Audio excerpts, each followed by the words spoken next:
राधे राधे, जय माता की भक्तों।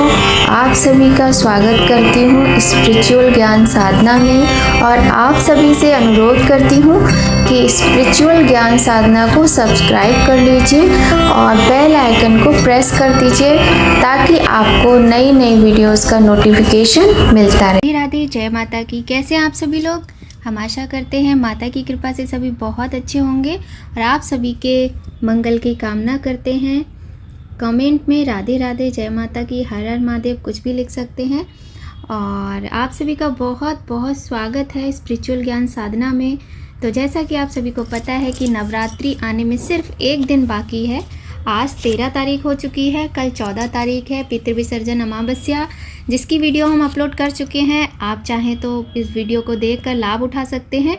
और उसके बाद है 15 तारीख दिन रविवार और 15 तारीख से नवरात्रि के पावन दिन प्रारंभ हो जाएंगे। माता रानी घर घर में विराजेंगी। तो चलिए समय ना गवाते हुए हम आज की वीडियो प्रारंभ करते हैं, जो कि बहुत ही इम्पॉर्टेंट है, आप सभी के लिए बहुत ही उपयोगी सिद्ध होने वाली है, जो कि है नवरात्रि पूजन सामग्री के विषय में। तो इस वीडियो में हम आपको पूजन सामग्री दिखाएंगे नहीं, अगर आप कहेंगे तो हम नेक्स्ट वीडियो में पूजन सामग्री सारी आपको दिखा देंगे। इसमें हम आपको पूरी लिस्ट बताएंगे और रीज़न भी बताएंगे कि ये सामान आपको क्यों चाहिए है।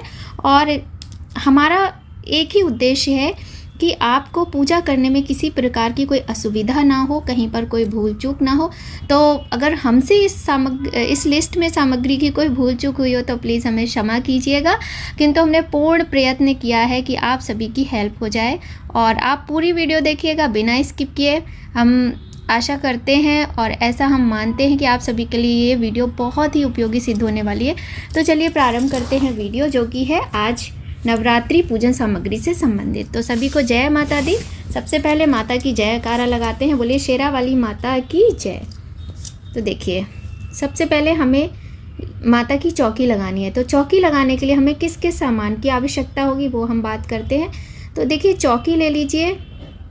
चौकी नहीं आपके पास तो पटरा है, पटा जो भी आप बोलते हो वो ले लीजिए। चौकी आप अपनी आवश्यकता के अनुसार 1, 2, 3 जैसे भी आप स्थापना करना चाहते हो, जिस तरीके से आप माता रानी को अपने यहाँ स्थापित करना चाहते हो, उनकी स्थापना करना चाहते हो, सजाना चाहते हो, साज सज्जा करना चाहते हो, उसके अनुसार आप लीजिए। कि आप बहुत बड़ा आप सजावट करना चाहते हैं, छोटा 1 चौकी, 2 चौकी या फिर 3 चौकी, जिस तरीके से भी। और देखिए, आप षोडश मातृका बनाते हैं और यदि आप नवग्रह बनाते हैं और कलश स्थापना, ज्वारे उगाना, अखंड ज्योत सभी कुछ करना चाहते हैं, तो मेरे ख्याल से आपको 1 चौकी से काम नहीं चलेगा। आपको 1 से ज़्यादा चौकी लेनी पड़ेंगी, वो आप देख लीजिए। अगर बड़ी है तो 1 ही ठीक है। बस हमारा उद्देश्य इतना है कि हम आपकी सहायता कर सकें, है ना। तो देखिए, चौकी लेनी है आपको और चौकी पे बिछाने के लिए लाल वस्त्र लेना है। आप चाहें तो रेशमी सजे हुए जो वस्त्र आते हैं वो आप ले सकते हैं, नहीं तो जो सूती एक कपड़ा आता है जो कि 1.25 मीटर का होता है, जिसे टूल भी बोलते हैं, लाल रंग का, वो ले लीजिए। उसके बाद माता की फ़ोटो या फिर प्रतिमा, आपके पास दोनों हैं तो आप दोनों रख सकते हैं, जितना भी आप चाहें रख सकते हैं, जिस प्रकार से सजाना चाहें सजा सकते हैं। प्रतिमा है तो प्रतिमा रख लीजिए, फ़ोटो है तो फ़ोटो रख लीजिए। ऐसा ये आवश्यक नहीं है कि यदि आपके पास प्रतिमा है फिर भी आपको फ़ोटो लेना पड़ेगा या फ़ोटो है फिर भी आपको प्रतिमा लेना पड़ेगी, ऐसा कुछ भी नहीं होता है। और इसके बाद गणेश जी की प्रतिमा रखना बहुत ही अनिवार्य होता है। और यदि आपके पास गणेश जी की प्रतिमा छोटी सी नहीं है तो आप सुपारी ले सकते हैं और 1 सुपारी पर कलावा लपेटकर गणेश जी का रूप दे सकते हैं और गणेश जी को चढ़ाने के लिए जनेऊ। इसके बाद हम बात करते हैं नवग्रह यंत्र। यदि आपके पास नवग्रह यंत्र है तो आप वो रख लीजिए। और नवग्रह यंत्र आप धातु का रख सकते हैं। और यदि नहीं है फिर और आपका मन है कि आप नवग्रह बनाएं तो आप चावल और सुपारी से नवग्रह बना सकते हैं। इसके लिए मैं एक वीडियो डाल दूंगी कि किस तरह से बनाना है। इसके बाद बात करते हैं षोडश मातृका। यदि आप षोडश मातृका बनाना चाहते हैं तो वो भी बनाइए, वो भी उसके लिए भी चावल और 16 सुपारी की ज़रूरत होती है, क्योंकि षोडश का मतलब होता है 16, तो 16 सुपारी की आवश्यकता होती है। इसके बाद देखिए, लाल चुनरी और माता के वस्त्र। यदि आपके पास माता की प्रतिमा है तो आपको माता के वस्त्र अवश्य लेने चाहिए, साथ में चुनरी तो लेनी ही है, क्योंकि माता का फ़ोटो है उस पर भी चुनरी उड़ानी है आपको। अब आप देख लीजिए कि फ़ोटो और मूर्ति दोनों चीज़ें हैं, और या फिर प्रतिमा है केवल, तो आपको उसी को सजाना है। जैसे भी करना है आप अपनी सुविधा के अनुसार ले लीजिए। और चुनरी आपको एक कलश के लिए भी लेनी पड़ेगी, जो कि आप नारियल के ऊपर लपेटते हैं, ठीक है। अब देखिए ये है पंचामृत। पंचामृत के लिए दूध, दही, शक्कर, गंगाजल, शहद, घी, ये सारी चीज़ें आप रख लीजिए पहले से तैयारी करके। और यदि आपके पास ये सब कुछ नहीं है तो गंगा जल तो बहुत ही आवश्यक होता है, और गंगा जल में अष्टगंध मिलाकर आप माता को स्नान करा सकते हैं। नहीं तो पंचामृत से, यदि आपकी पास माता की प्रतिमा है तो जैसे हम शिव जी का अभिषेक करते हैं, अपने लड्डू गोपाल का अभिषेक करते हैं, उसी प्रकार से हमें माता का अभिषेक करना होता है प्रथम दिन। ये जो चीज़ें हैं ये प्रथम दिन के लिए अनिवार्य होती है, ठीक है। अब देखिए बात करते हैं क्या, अब श्रृंगार की सामग्री, 16 श्रृंगार की सामग्री, या मतलब आप चाहें तो 7 ले सकते हैं, 5 ले सकते हैं, चाहे 16 ले सकते हैं। तो ये जो सामान है ये माता की चौकी के लिए है सारा, ये जो सामग्री है ये आप ध्यान रखिएगा, ठीक है। और ये तो हो गई माता रानी की चौकी की सामग्री। अब हम बात करते हैं कलश स्थापना की सामग्री, घट स्थापना की सामग्री। तो देखिए इसमें सबसे पहले तो आपको कलश लेना है। कलश आप मिट्टी का ले लीजिए, अति उत्तम है। धातु में आप पीतल, तांबा और चांदी, सोना इत्यादि के ले सकते हैं। कोशिश कीजिए कि आप प्लास्टिक और लोहा और स्टील का ना लें, लेकिन यदि नहीं है तो स्टील का फिर भी इस्तेमाल कर सकते हैं, पर प्लास्टिक और लोहे का तो बिल्कुल भी नहीं लेना चाहिए। सबसे अच्छा तो मिट्टी का कलश है, आप एक कलश ले लीजिए। अब कलश के लिए आपको चुनरी और जनेऊ भी लेना है, ठीक है, और एक नारियल लेना है आपको। तो और गंगा जल और जो नॉर्मल जल होता है, आपके आरओ वाटर है, जो भी नल का पानी है वो, तो आपको यदि आपके पास बहुत सारा गंगा जल है तो आप पूरे कलश को गंगा जल से भर सकते हैं कंठ तक। यदि नहीं है तो आप थोड़ा सा गंगा जल उसमें डाल के, उसके बाद देखिए ये आपको ध्यान रखना है कि पहले गंगा जल डालना है, उसके बाद ही आपको उसमें शुद्ध जल डाल के उसको कंठ तक भरना है। आम के पत्ते, अशोक के पत्ते, अब पत्तों की जो संख्या होती है वो आप देख लीजिए, 5, 7, 11 सम संख्या नहीं होनी चाहिए, विषम संख्या में ही होना चाहिए। इस चीज़ का आपको ध्यान रखना है। उसके बाद कलश के अंदर डालने के लिए लौंग, इलायची, सुपारी, कमलगट्टा, हल्दी की गांठ, सर्व औषधि, पुष्प, पान, सिक्का, कलाबा, ये सारी चीज़ें आप इनका ध्यान रखिएगा। और देखिए सर्व औषधि यदि आपको नहीं मिलती तो कोई बात नहीं, जितना सामान आपको मिल जाए अच्छी बात है। सिक्का आप चाहें तो जो नॉर्मल सिक्के होते हैं वो इस्तेमाल कर सकते हो, यदि आपके पास चांदी का सिक्का है तो आप उसे इस्तेमाल कीजिए, ठीक है। इसके बाद उसमें ये जो सारी सामग्री ये आपको कलश के अंदर डालनी है। हल्दी की गांठ आप चाहें तो 2, 5, 7 जितना आपका मन करे आप उसमें डाल सकते हैं। और मैं तो क्या कहूँगी आपसे कि पुष्प यानी फूल और पान स्किप कीजिएगा, क्योंकि 9 दिनों तक जब ये चीज़ें, ये पान और फूल उसके अंदर होते हैं तो थोड़ी सड़न पैदा करते हैं। आप ऊपर से चढ़ा सकते हैं। इसके अलावा 1 या 1.25 किलो साबुत चावल, मैं इसलिए बोल रही हूँ यहाँ पर क्योंकि देखिए हम अष्टदल कमल बनाते हैं कलश को आसन देने के लिए, माता रानी को की चौकी के नीचे आसन देने के लिए, और अखंड ज्योत को आसन देने के लिए, षोडश मातृका और नवग्रह के लिए। तो 1.25 किलो चावल आप लेके रख लीजिए, बच जाएंगे, आपके काम आएंगे। लेकिन चावल जो अखंड होने चाहिए, साबुत होने चाहिए, ठीक है। अब यहाँ पर कलश ढकने के लिए पूर्ण पात्र, ये बहुत ही आवश्यक है। इसमें आपको अक्षत भर के रखने होते हैं। नारियल कलश के लिए, तो नारियल कलश के लिए हो गया, और नारियल पे लपेटने की चुनरी भी हो गई। अब बात करते हैं ज्वारे उगाने की सामग्री की। तो देखिए ज्वारे जो है हम, आपकी मर्जी है कि आप उगाते हैं तो अवश्य उगाइए, नहीं उगाते तो कोई बात नहीं, है ना। लेकिन यदि आप ज्वारे उगाते हैं तो उसके लिए हम आपको बताना चाहेंगे कि जौ ले लीजिए। और बहुत सारे लोग जौ और गेहूँ मिक्स करके भी उगाते हैं, तो आप गेहूँ भी ले सकते हैं। और बहुत से लोग सप्तधान उगाते हैं, तो आप सप्तधान भी ले सकते हैं, ठीक है। तो जौ, गेहूँ, सप्तधान आप ले लीजिए। जौ 100 ग्राम ले लीजिए, 100 ग्राम गेहूँ ले लीजिए, 100 ग्राम सप्तधान ले लीजिए। तीनों को मिक्स करके भी आप उगा सकते हैं। लेकिन यदि आपको तीनों को मिक्स करना है तो उसमें से जौ जो है थोड़े से लीजिए और बचा लीजिए, क्योंकि जौ जो हैं वो आपके पूजा में काम आने वाले हैं। मिट्टी का पात्र ले लीजिए जौ उगाने के लिए, और नहीं तो आप धातु का पात्र लेना चाहते हैं, आपके घर में कोई भी परात वगैरह है तो आप वो ले सकते हैं। और स्वच्छ मिट्टी, देखिए मिट्टी का बहुत अधिक ध्यान रखना है आपको। जो मिट्टी है ना वो बिल्कुल भी साफ़ सुथरी होनी चाहिए, उसमें कोई भी तरह का कूड़ा करकट नहीं होना चाहिए। आप चाहें तो रेत यानी बालू ले सकते हैं, और बहुत अच्छे तरीके से आपको ये सारा कार्य करना है। मिट्टी को साफ़ स्वच्छ करके रखना है, और जौ वगैरह भी देख लीजिए कहीं उसमें कोई घुन वगैरह तो नहीं है, ठीक है, कोई कीड़ा मकोड़ा नहीं होना चाहिए। इस प्रकार से ये हो गई जौ उगाने की सामग्री। अब हम बात करते हैं अखंड जोत के विषय में। यदि आप अखंड जोत जलाना चाहते हैं तो बहुत ही सुंदर बात है, नवरात्रि में अखंड जोत का बहुत अधिक महत्व होता है, और हमारे घर से तो अंधियारा दूर होता ही, हमारे जीवन का अंधियारा दूर करती है माता रानी। घर में नकारात्मकता दूर होकर सकारात्मकता का वास होता है।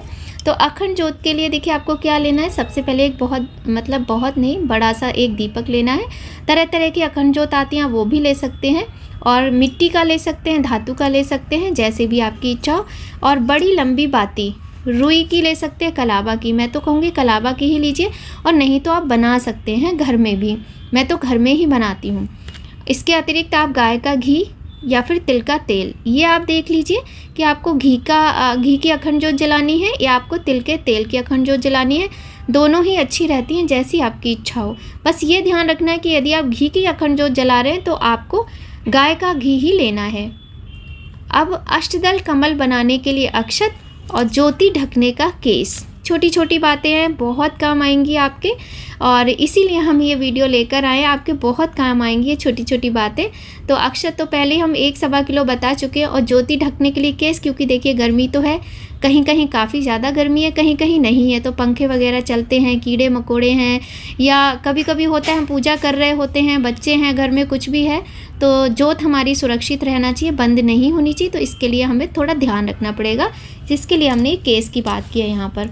अब हम बात करते हैं पूजन सामग्री। तो यहाँ पर पूजन सामग्री की बात हो रही है, जो पूरे 9 दिन तक हम माता की पूजा करेंगे उसमें क्या क्या सामग्री लगेगी प्रतिदिन की। तो देखिए माता रानी को सुगंध बहुत अधिक पसंद होती है ना, तो तरह तरह से माता के में मतलब आप एक चीज़ का आपको ध्यान रखना है कि परफ्यूम का इस्तेमाल बिल्कुल भी ना करें। इसमें जो माता की पूजा होती है, जो ईश्वर की भगवान की आराधना पूजा होती है, उसमें सिर्फ और सिर्फ इत्र का प्रयोग होता है, पुष्पों का प्रयोग होता है, गंध का प्रयोग होता है, किंतु परफ्यूम का प्रयोग नहीं होता है। तो आप अच्छी सी धूप ले लीजिए, आरती के लिए दिया ले लीजिए। देखिए हम तो जब पूजा करते हैं भले हम अखंड जोत जलाएं, लेकिन दिया हम अवश्य ही जलाते हैं आरती के लिए, है ना। बत्ती और घी, रोली, हल्दी, चंदन, सिंदूर, ये जो चीज़ें हैं ये सारी की सारी हम गणेश जी और माता रानी को अर्पित करते हैं। और ध्यान रखिएगा माता रानी के साथ साथ सिंह देवता का भी पूजन करना अवश्य अनिवार्य होता है। शहद, इत्र, शहद देखिए पहले दिन तो माता के अभिषेक में काम आने वाला है, फिर आप माता को भोग लगाने के काम में भी इस्तेमाल कर सकते हैं। इत्र लेना है, लौंग, इलायची, कमलगट्टा, सुपारी। लौंग, इलायची, कमलगट्टा, सुपारी, ये माता की पूजा में बहुत ही ज़्यादा महत्वपूर्ण चीज़ें हैं जो कि माता की पूजा में इस्तेमाल होती हैं, ठीक है। अब लेना है आपको कपूर।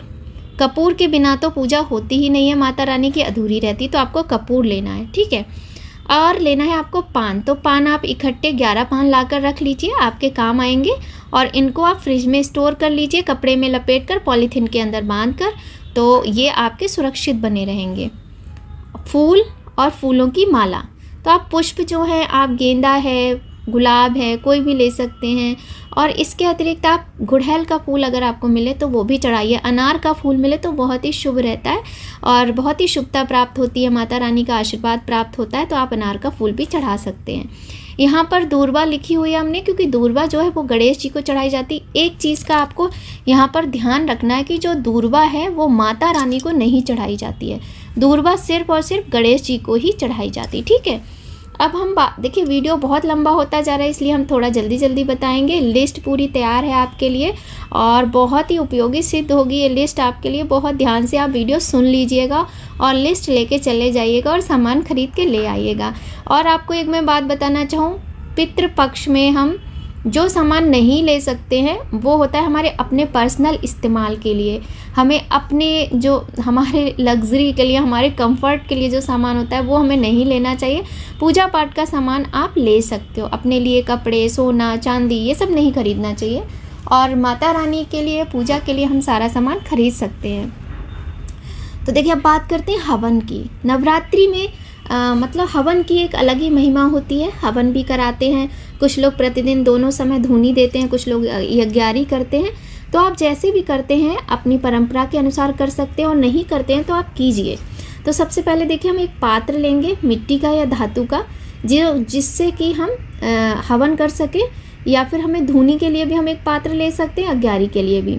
गाय के गोबर के उपले लेना है, आम की लकड़ी, नवग्रह समिधा, हवन सामग्री, घी और पूर्ण आहुति के लिए जायफल या सूखा गोला। आप चाहें तो पंडित जी को बुलाकर अष्टमी, नवमी, सप्तमी किसी भी दिन हवन करा सकते हैं। बताशे बहुत ही आवश्यक होते हैं। माता रानी की पूजा में लौंग बताशे का भोग लगता है प्रतिदिन माता को। पिसा हुआ गुड़ मैंने लिखा है क्योंकि जब हम माता का हवन करते हैं तो जो हवन सामग्री होती है उसमें हमें जो पिसा हुआ गुड़, जिसको खांड बोलते हैं, वो मिक्स करके और उसमें घी अच्छे से मिक्स करके तब हमें हवन करना चाहिए, क्योंकि ये माता का भोग होता है और भोग को मीठा होना बहुत ही अनिवार्य है ना। गूगल और लोबान आप ले सकते हैं धूनी देने के लिए दोनों समय। इससे घर में नेगेटिविटी ख़त्म होती है, पॉजिटिव एनर्जी आती है और घर का वातावरण बहुत ही शुद्ध होता है, बहुत ही पवित्र होता है। घर में सकारात्मकता होने से सभी लोग स्वस्थ रहते हैं और माता रानी सभी की रक्षा करती हैं, और बहुत ही अच्छी खुशबू भी आती है। घर बहुत ही साफ़ सुथरा सुंदर लगता है। और देखिए स्वच्छता का ध्यान रखिएगा। अब बात करते हैं भोग प्रसाद की। तो माता रानी के भोग में प्रतिदिन लौंग, बताशा, पान, ये तो आपको चढ़ाना ही चढ़ाना है माता को। इसके अतिरिक्त पंचमेवा, मिश्री और जो फल होते हैं, मौसमी फल, कुछ नहीं तो केले लाकर रख लीजिए, उनका तो भोग लगाना ही है। लेकिन देखिए कोई भी फल का भोग लगाइए आप, सड़ा गला फल नहीं होना चाहिए, है ना। अनार माता को अति प्रिय है, तो अनार का भोग किसी एक दिन तो अवश्य ही लगाइए। शनिवार का दिन हो तो बहुत ही अच्छी बात है, अनार माता को बहुत ही प्रिय है। और देखिए आपका जिस प्रकार की भी सामर्थ्य है, अपनी सामर्थ्य के अनुसार प्रतिदिन के यदि आप अलग अलग भोग लगा सकते हैं, उसके लिए हम एक सेपरेट वीडियो बना देंगे। अपनी इच्छा से अगर आप लगाना चाहते हैं तो आप वैसे भी लगा सकते हैं, और नहीं है तो आप पंचमेवा, फल, मिश्री, लौंग, बताशा, इन सब का भोग प्रतिदिन लगाइए। माता रानी बहुत प्रसन्न होती हैं। अब बात करते हैं सबसे ज़्यादा इम्पॉर्टेंट जाप एवं पाठ के विषय में। तो देखिए जो इतनी पूजा करने के बाद माता का जाप और माता का पाठ बहुत अधिक आवश्यक हो जाता है ना। तो देखिए सबसे बड़ी जो चीज़ है इसमें जाप में और पाठ में, वो है श्री दुर्गा सप्तशती की पुस्तक। और ये जो पुस्तक है ये गीता प्रेस की ही होनी चाहिए, क्योंकि गीता प्रेस की जो पुस्तक होती है वो पूजा पाठ के लिए सर्वोच्च होती है, सर्वोत्तम होती है। इससे अच्छी कोई पुस्तक मैंने तो देखी नहीं है। और मैं जो मतलब मैंने क्या नहीं देखी, मैं अपनी मम्मी से, अपने घर के बड़े बुजुर्गों से सुनती आ रही हूँ कि गीता प्रेस की जो पुस्तक होती है पूजा पाठ की, वो बहुत अच्छी होती है। तो श्री दुर्गा सप्तशती आप ले लीजिए, पाठ कीजिए। पाठ की विधि भी मैं अपलोड कर दूँगी। नवरात्र कथा पुस्तक भी आप ले सकते हैं, इसमें कथाएं हैं। और दुर्गा चालीसा आपको आता हो तो आप ऐसे ही पढ़ लीजिए, नहीं तो उसकी भी पुस्तक ले सकते हैं। और सबसे बड़ी चीज़, पुस्तक के लिए स्टैंड, जिसको रहल कहते हैं, रहल होना बहुत आवश्यक है, क्योंकि पुस्तक कभी भी हाथ में लेकर नहीं पढ़ना चाहिए। पुस्तक को पुस्तक के स्टैंड यानी कि रहल पे रखकर ही पढ़ना चाहिए। आशा करते हैं हमारी वीडियो आपके लिए बहुत ही हेल्पफुल होगी। काफ़ी लंबी वीडियो हो गई है, तो जल्दी से हम अपनी वीडियो का यहीं पर एंड करते हैं। और देखिए इस प्रकार से हमने आपके लिए ये लिस्ट बना के रखी है, बहुत ही हेल्पफुल होने वाली वीडियो। पूरी वीडियो देखिएगा बिना स्किप किए। मिलते हैं ऐसी ही बहुत अच्छी जानकारी के साथ नई वीडियो में। राधे राधे, जय माता की।